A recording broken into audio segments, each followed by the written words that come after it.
5 months after my wife's funeral, I saw her fingers weighing tomatoes. Same scar on the knuckle, same nervous habit pressing her thumb into her ring finger when thinking. She stood 3 feet away from me, arguing quietly with a vendor about price, her voice low, unfamiliar, wrong. Dead people don't bargain. My chest didn't tighten. That surprised me. I didn't call her name. I didn't move. I watched the way she avoided eye contact, the way her hair was tucked behind her ear differently, shorter, dyed darker. She laughed, not the laugh she gave me. I followed her because my body already knew what my mind refused to accept. Through narrow streets, past a mosque, into a neighborhood she had never mentioned in 10 years of marriage. Every step felt rehearsed, controlled, like I was executing a plan written long ago, waiting for this moment to exist. She unlocked a door, went inside, and didn't look back. I stood there, staring at the peeling paint, listening to my pulse slow. Grief doesn't vanish, it mutates. At the hospital, they told me the fire had been quick, no face left to identify, dental records matched, closed casket. I accepted it because accepting was easier than questioning, because I loved her. Now, standing outside that door, I understood something with terrifying clarity. My wife hadn't died, she had disappeared. The betrayal wasn't just survival, it was design. I replayed the last year of our marriage, the sudden late nights, the new phone she kept face down, the unexplained insurance policy she insisted we update just in case.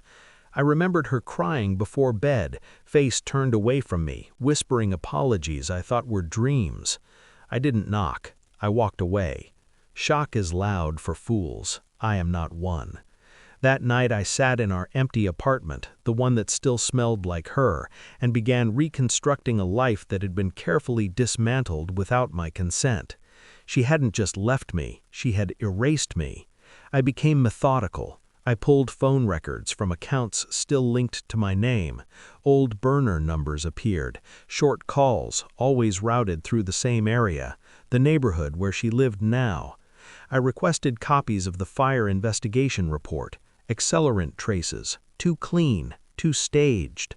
I checked the insurance payout, transferred, not to me, to an offshore account opened 6 months before the accident, under a name I didn't recognize. But the handwriting on the signature card, I recognized that. I followed her again, different days, different clothes, different routines. She wasn't hiding anymore, she was living. A man visited sometimes, older, married, careless. I watched them through windows, through reflections, through patience. I never felt rage, only precision. I hired a private lab, ran DNA from a strand of hair I lifted from her discarded scarf at the market. The results came back quickly, 99.9998%. My wife, alive and very deliberate. I knocked this time. She opened the door and froze. Her face collapsed inward like a structure that finally accepted gravity. I handed her the report. No words. She sank into a chair, breathing too fast, eyes darting, calculating exits that no longer existed. "You weren't supposed to see me," she whispered. I nodded. That was the point. She cried then, not loudly, strategically, tears meant to soften edges that had already turned to stone. She told me everything, the affair, the pregnancy she terminated without telling me, the man who promised her a new life if she disappeared cleanly. The fire was supposed to kill a body double, mine.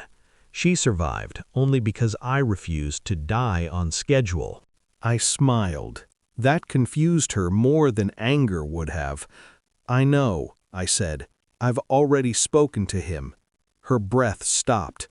I had sent the evidence to his wife, the financial trail to authorities, the insurance fraud documentation to the company, and I had changed my will, every asset transferred to a trust, her name excluded. She reached for me. I stepped back. "This isn't revenge," I said calmly. "It's correction." Sirens wailed in the distance. They were not for me. I walked out without another word.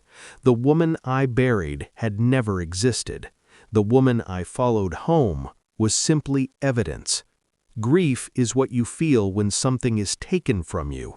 Clarity is what arrives when you realize it was never yours. I didn't look back. Dead people don't haunt me anymore. Liars do, and I leave them behind.